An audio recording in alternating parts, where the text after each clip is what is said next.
സ്ത്രീകൾക്കെതിരെ അധിക്ഷേപ പരാമർശത്തിൽ മന്ത്രി സി.പി. ജോണിനെതിരെ പ്രതിഷേധം ശക്തമാവുകയാണ്. പരാമർശം UDF നയത്തിന് വിരുദ്ധമെന്ന ചർച്ചകൾ സജീവം.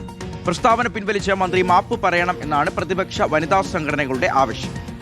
ഇന്നലെ മന്ത്രിയുടെ ഔദ്യോഗിക വസതിയിലേക്ക് മഹിളാ മോർച്ചയും ജനാധിപത്യ മഹിളാ അസോസിയേഷനും പ്രതിഷേധം സംഘടിപ്പിച്ചിരുന്നു.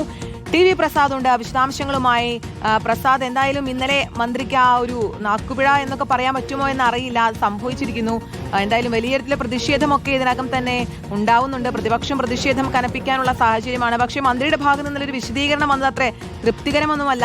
വിശദീകരണത്തിനുള്ള ഒരു സാഹചര്യം ഇവിടെ ഇല്ലല്ലോ. അങ്ങനത്തെ ഒരു പ്രസ്താവനയാണ് മന്ത്രിയുടെ ഭാഗത്ത് നിന്ന് ഉണ്ടായത്. അപ്പോൾ ഇനിയും പ്രതിഷേധം കനക്കാനുള്ള സാധ്യതയാണ് മുന്നിൽ കാണുന്നത്. മന്ത്രി ഈ നിലപാടിൽ നിന്ന് മാറുമോ? ഒരു മാപ്പ് പ്രതീക്ഷിക്കാമോ? കീർത്തന ഷിഹാസെ, ഏറ്റവും ഗുരുതരമായ പരാമർശമാണ് ഇന്നലെ സി.പി. ജോണിന്റെ ഭാഗത്തുനിന്നുണ്ടായത് എന്നുള്ളതാണ്.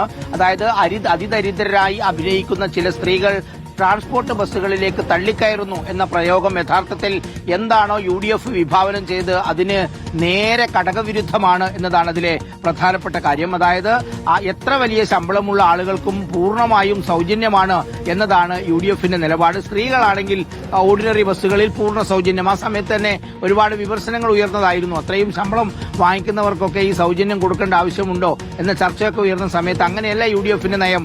എല്ലാ സ്ത്രീകളെയും ഒരുപോലെ കാണുന്നു എന്നൊക്കെയാണ് പറഞ്ഞത്. ഏറ്റവും അവസാനം ഗതാഗത മന്ത്രി തന്നെയാണ് അതേ സ്ത്രീകളെ അവഹേളിക്കുന്ന രീതിയിൽ ഭർത്താവിനെയും മക്കളെയും കൂട്ടി ആശുപത്രിയുടെ വരാന്തയിൽ പോയി കിടക്കും എന്ന് വരെ പറഞ്ഞു കളഞ്ഞു സി.പി. ജോൺ എന്നതാണ്. ഏത് ഘട്ടത്തിലാണ് ഇങ്ങനെയൊരു മനോഭാവം മന്ത്രിക്കുണ്ടായത് എന്നതാണ്. സ്വകാര്യ ബസ് ജീവനക്കാരെ സന്തോഷിപ്പിക്കുന്നതിന് വേണ്ടിയായിരിക്കണം ഒരുപക്ഷെ KSRTC ബസ്സുകളിൽ കയറുന്ന സാധാരണക്കാരായ സ്ത്രീകളെ അപമാനിക്കാൻ വേണ്ടി മന്ത്രി തയ്യാറായത് എന്നുള്ളത് തന്നെയാണ് മനസ്സിലാകുന്നത്. എന്തായാലും മന്ത്രി മാപ്പ് പറയാതെ വിടില്ല എന്നുള്ളതാണ് പ്രതിപക്ഷ വനിതാ സംഘടനകളുടെ ഒരു തീരുമാനം. ഇന്നലെയാണെങ്കിൽ ആ തൈക്കാട്ടുള്ള ഔദ്യോഗിക വസതിയിലേക്ക് മഹിളാ മോർച്ച മാർച്ച് നടത്തി. മന്ത്രിയുടെ കോലം കത്തിച്ചു.